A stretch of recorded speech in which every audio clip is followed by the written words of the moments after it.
الحمد لله نحمده ونستعينه ونستغفره ونؤمن به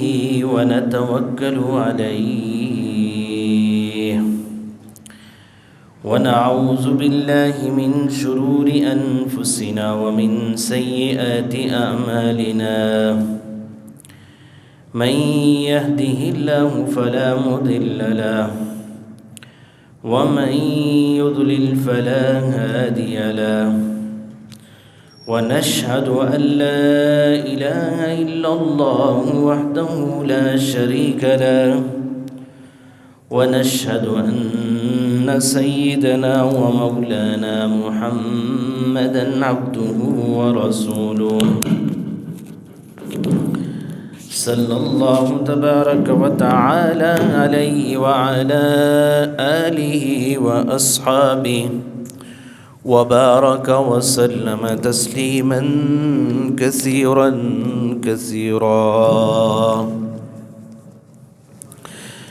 أما بعد فقد قال الله تبارك وتعالى في كلامه المجيد أعوذ بالله من الشيطان الرجيم بسم الله الرحمن الرحيم يا أيها الذين آمنوا اجتنبوا كثيرا من الظن إن بعض الظن إثم ولا تجسسوا ولا يغتب بعضكم بعضا أيحب أحدكم أن يأكل لحم أخيه ميتا فكرهتموه واتقوا الله إن الله تواب رحيم صدق الله العلي العظيم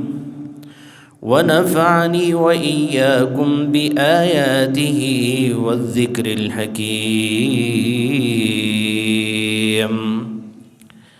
درود شریف پڑھ لیجیے. اللهم صل على سيدنا ومولانا محمد وعلى آل سيدنا ومولانا محمد وبارك وسلم. اللهم صل على محمد عبدك ورسولك وصل على المؤمنين والمؤمنات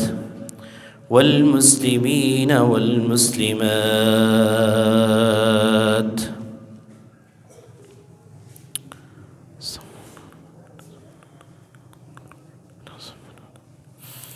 انتہائی واجب الاحترام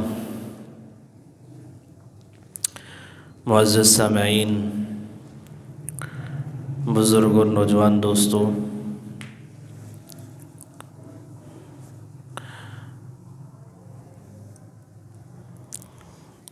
آدمی کے اوپر جو بڑے گناہوں کا بوجھ ہے ان میں زبان کے گناہ ہیں، اور یہ ایسے گناہ ہیں کہ بعض اوقات گناہ کا تصور بھی نہیں ہوتا، اور آدمی گناہ کے تصور کے بغیر اپنے اوپر ایک بڑا بوجھ اٹھا کے جا رہا ہوتا ہے. اس لیے وقتاً فوقتاً جمعہ کے بعد جمعہ کے بیانات، اسی طرح ہماری نمازوں کے بعد اس بات کی فکر دلائی جاتی ہے، سب سے پہلے میں اپنے آپ کو اور پھر اپنی ذمہ داری سمجھتے ہوئے میری مسجد کے جو متعلقہ نمازی ہیں، دوست ہیں، میرے آپ عزیز ہیں، تو مقصود یہ ہے کہ ہم اللہ کی نافرمانی سے بچ جائیں، اور جب موت آئے تو اللہ تعالی ہم سے راضی ہوں، اور یہ دعا مانگنی بھی چاہیے کہ اے اللہ آپ اس وقت ہمیں موت دیجیے گا جس وقت آپ ہم سے راضی ہوں۔ اس لیے کہ اس سے بڑا بدبخت انسان کون ہوگا کہ جس کو موت تو آ جائے لیکن اس سے اس کا رب ناراض ہو۔ جس رب سے وہ ملاقات کے لیے جا رہا ہے وہ اس سے ناراض ہے، وہ اس کے اوپر غضبناک ہے، تو اس آدمی کی بدبختی کا کیا عالم ہوگا۔ اس لیے ہمیشہ اللہ سے یہ دعا مانگتے رہنا کہ اے اللہ ہمیں اس وقت موت دیجیے گا جس وقت آپ ہم سے راضی ہو جائیں، اللہ کی ناراضگی کی حالت میں ہمیں موت نہ آئے۔ تو ان بیانات کا مقصود، ان مجالس کا مقصود یہ ہے کہ ہم جب دنیا سے جائیں تو پاک اور صاف ہو کے چلے جائیں۔ اور دنیا سے جانے کا کوئی وقت متعین ہے بھائی؟ کوئی نہیں ہے۔ تو مطلب کیا ہوا کہ ہر وقت اپنے آپ کو موت کے لیے تیار رکھنا، گناہوں سے توبہ کرتے رہنا اور گناہوں سے بچتے رہنا۔ تو اسی فکر کے لیے آج میں نے جس موضوع کا انتخاب کیا وہ ہے زبان کے گناہ۔ اتنے عام ہو چکے ہیں کہ زبان کا استعمال اس کی وجہ سے اچھے بھلے نمازی، اچھے بھلے حاجی، اچھے بھلے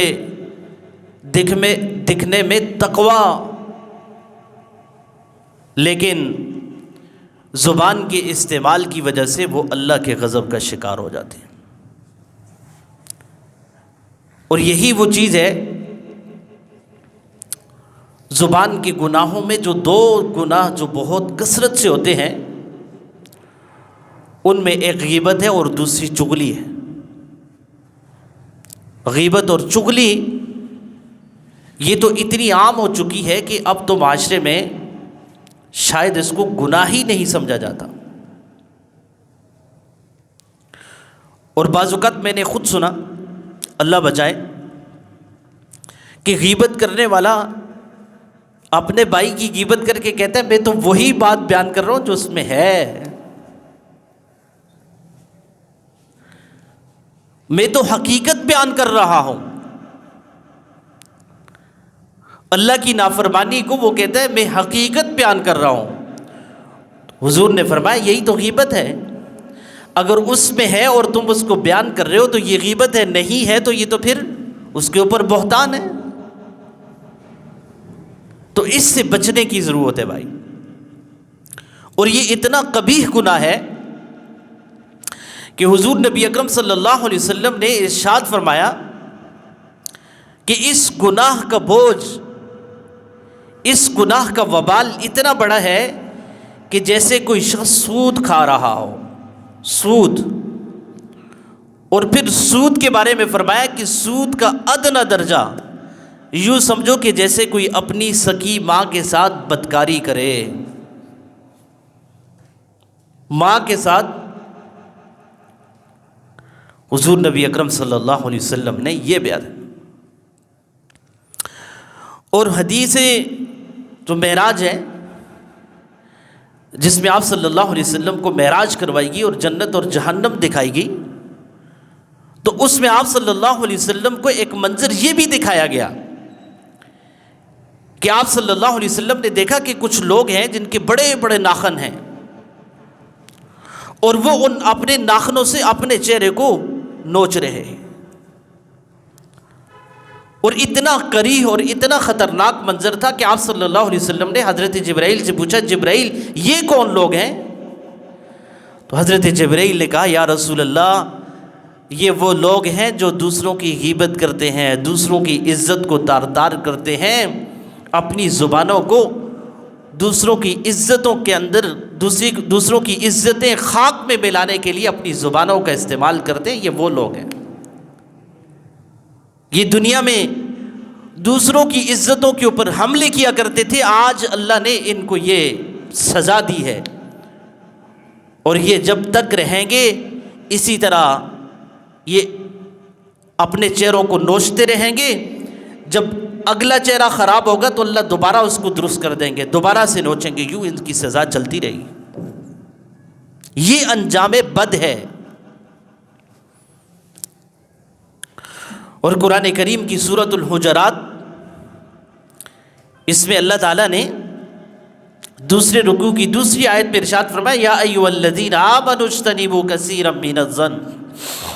ان بعض الظن اثم ولا تجسسوا ولا یغتب بعضکم بعضا. ایک دوسرے کی غیبت نہ کیا کرو. ایحب احدکم ان یأکل لحم اخیہ میتا فکرہتموہ، کیا تم میں سے کوئی اس بات کو پسند کرے گا کہ وہ دوسرا اس کا کوئی بھائی مر جائے اور یہ اس سے جا کر کے اس کے جسم سے اس کے گوشت کو کاٹ کاٹ کے کھائے؟ غیبت کرنے والے کا حال کیا ہے کہ اس کا سگا بھائی مر جائے، اس کی میت پڑی ہو، اور یہ غیبت کرنے والا اس کی میت کے پاس آئے اور اس کی طرف لپکے، اس کے لیے منہ کھولے اور اس کے جسم کے ساتھ اپنے منہ کو لگائے. اس یہ نہیں کہ یہ اس کے لیے دعا کر رہا ہے، اس یہ نہیں کہ یہ اس کا آخری وقت دیدار کر رہا ہے، شاید اس کے بعد اس کو دیکھنا اس کو نصیب نہ ہو، نہیں، بلکہ اس لیے کہ یہ اس کی عزت کے اوپر حملہ کر رہا ہے.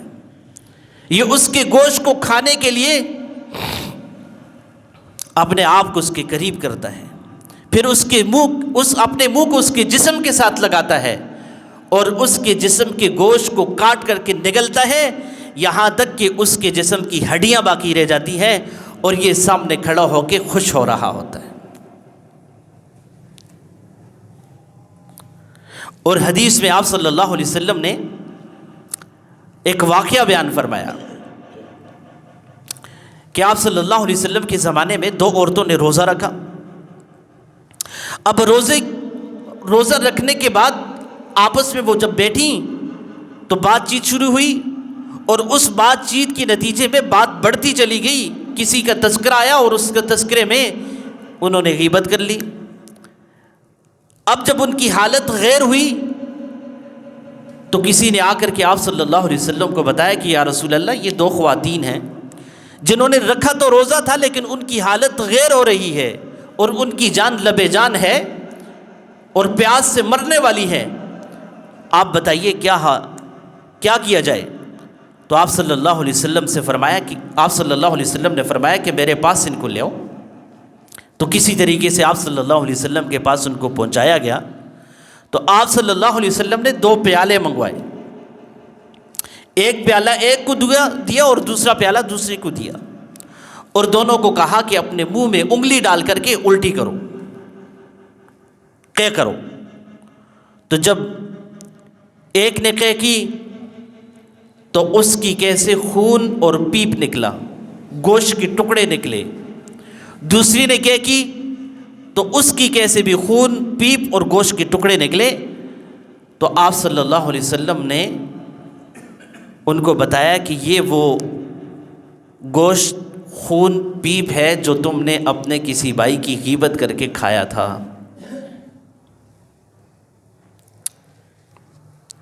یہ آپ صلی اللہ علیہ وسلم نے یہ منظر دکھایا اور سمجھایا کہ یہ ہے. اور تابعین میں ایک تابعی ہے، اللہ تعالیٰ جس کو سلیم الطبع طبیعت دیتے ہیں نا، گناہوں سے بچنے والی جو طبیعت ہوتی ہے، تو بعض اوقات اللہ تعالیٰ اس کے اوپر ان گناہوں کا اثر اور ان کی کیفیات کو طاری کر دیتے ہیں تاکہ وہ اس سے بچ سکے. تو تابعین میں ایک تابعی ہیں حضرت ربیعہ، تو ان کے بارے میں آتا ہے، انہوں نے اپنا واقعہ لکھا کہ ایک مجلس میں گیا تو وہاں غیبت ہو رہی تھی اور اس غیبت کو میں برداشت نہیں کر سکا تو میں اٹھ کے چلا گیا. اب کچھ دیر کے بعد مجھے خیال آیا کہ شاید وہ جس کا تذکرہ ہو رہا تھا وہ ختم ہو گیا ہوگا، اب غیبت نہیں ہوگی. تو میں پھر آ گیا اور جب پھر مجلس کے اندر بیٹھا تو پھر کچھ دیر کے بعد کسی کا تذکرہ ہوا، اس کی غیبت ہوئی، تو پھر میں اٹھ کے چلا گیا۔ تو کہتے ہیں پھر چلا گیا تو پھر کچھ لمحے کے بعد خیال آیا کہ ہو سکتا ہے اب جس کی غیبت ہو رہی تھی اس کا تذکرہ ختم ہو گیا ہو۔ تو کہتے ہیں پھر میں آ گیا۔ اب جب میں پھر آ گیا تو پھر کسی کا تذکرہ ہوا اور غیبت ہوئی، تو میں اب اس دفعہ اٹھ کے جا نہیں سکا، بیٹھا رہا میں اور سنتا رہا۔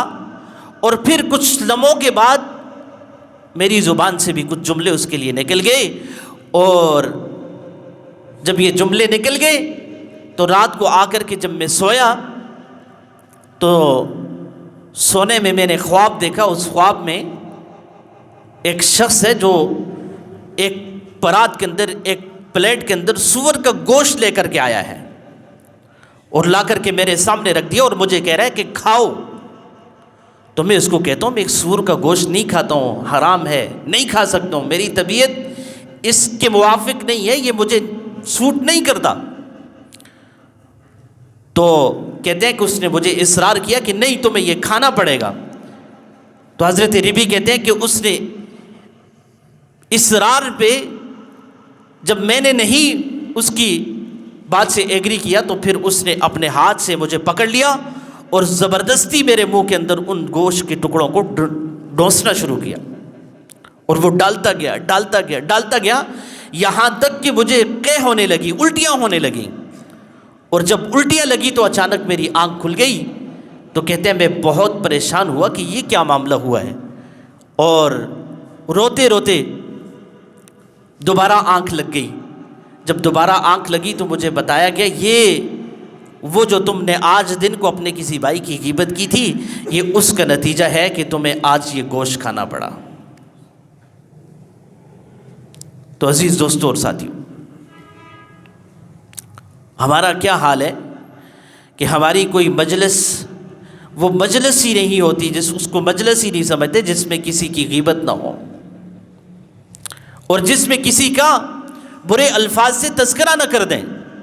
اس وقت تک ہمیں چین اور سکون نہیں آتا۔ شاید ہی کوئی ایسی مجلس ہوگی جس میں کسی کی غیبت نہ ہوتی ہوگی۔ اور پھر اس کا یہ وبال ہے کہ آپ صلی اللہ علیہ وسلم نے ارشاد فرمایا کہ الغیبۃ اشد من الزنا، کہ ایک آدمی کسی عورت کے ساتھ بدکاری کرے، زنا کرے، وہ بھی گناہ ہے، لیکن جو غیبت کا گناہ ہے یہ اس زنا اور بدکاری سے بھی بڑا ہوا ہے۔ علماء نے لکھا کہ اس کی وجہ یہ ہے کہ یہ جو بدکاری ہے یہ حق اللہ میں شامل آتی ہے، کہ دو مرد اور عورت آپس میں زنا کرتے ہیں تو یہ حق اللہ ہے، اگر وہ اس سے توبہ کر لیں گے تو اللہ اس کو معاف فرما دیں گے۔ لیکن غیبت یہ ایسا گناہ ہے کہ اس کی وجہ سے اللہ کا حق نہیں بلکہ یہ حق العبد، بندے کا حق متعلق ہو جاتا ہے۔ اب جب تک وہ بندہ اس کو معاف نہیں کرے گا اللہ رب العزت اس کو معاف نہیں کریں گے۔ اور حدیث میں آپ صلی اللہ علیہ وسلم نے اس گناہ کی مزید قباحت بیان کرتے ہوئے ارشاد فرمایا، صحابہ سے پوچھا کہ یار یہ بتاؤ کہ میری امت میں سب سے فقیر ترین انسان کون ہے؟ تو صحابہ نے کہا یا رسول اللہ من لا درہم لہ ولا دینار، ہم تو اس کو فقیر سمجھتے ہیں، اس کو مسکین سمجھتے ہیں جس کے پاس دراہم اور دنانیر نہیں ہے، دنیا کی دولت نہیں ہے۔ تو آپ صلی اللہ علیہ وسلم نے فرمایا لا۔ تو پھر صحابہ نے پوچھا یا رسول اللہ آپ ہی بتا دیجئے۔ تو آپ صلی اللہ علیہ وسلم نے فرمایا کہ میری امت کا فقیر، میری امت کا غریب، میری امت کا مسکین شخص وہ ہے کہ جو قیامت کے دن تو آئے گا اپنے ساتھ بہت سارے اچھے اعمال لے کے آئے گا، نمازیں لے کے آئے گا، صدقات اور خیرات لے کے آئے گا، حج اور عمرے ہوں گے، دوسروں کی مدد ہوگی، لیکن اس کے ساتھ ساتھ وہ اس حالت میں آئے گا کہ اکل مال ھذا سب ھذا وغاب ھذا، کسی نے اس کی غیبت کی ہوگی،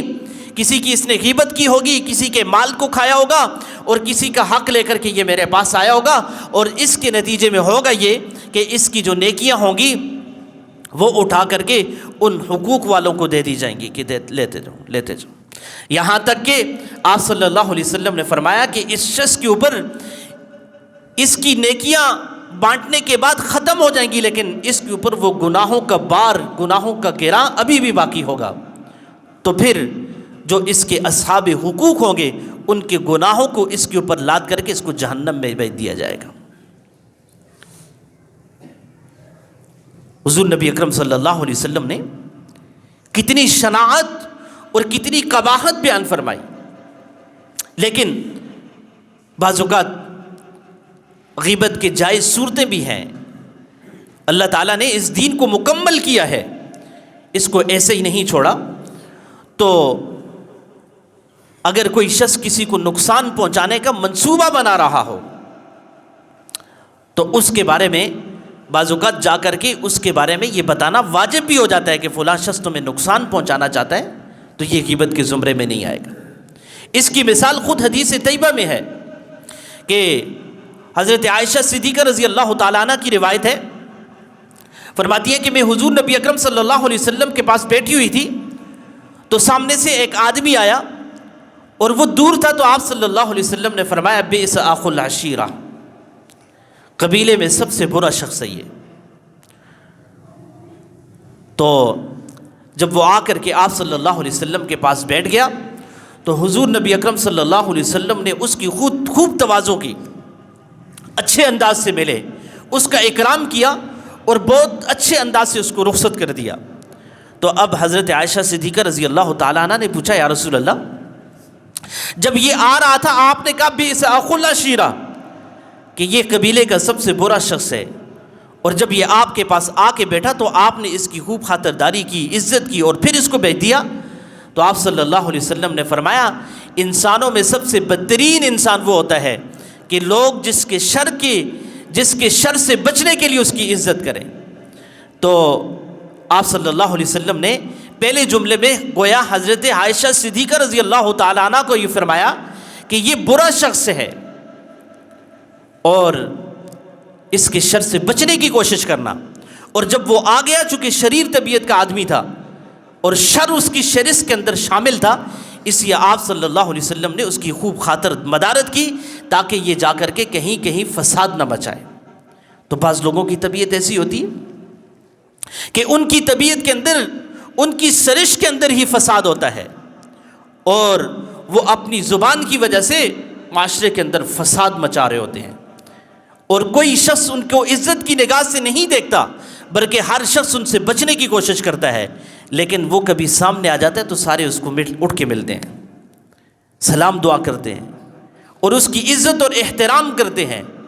تاکہ اس کے شر سے بچنے کی کوشش کی جائے. تو میرے بھائیو اور دوستوں،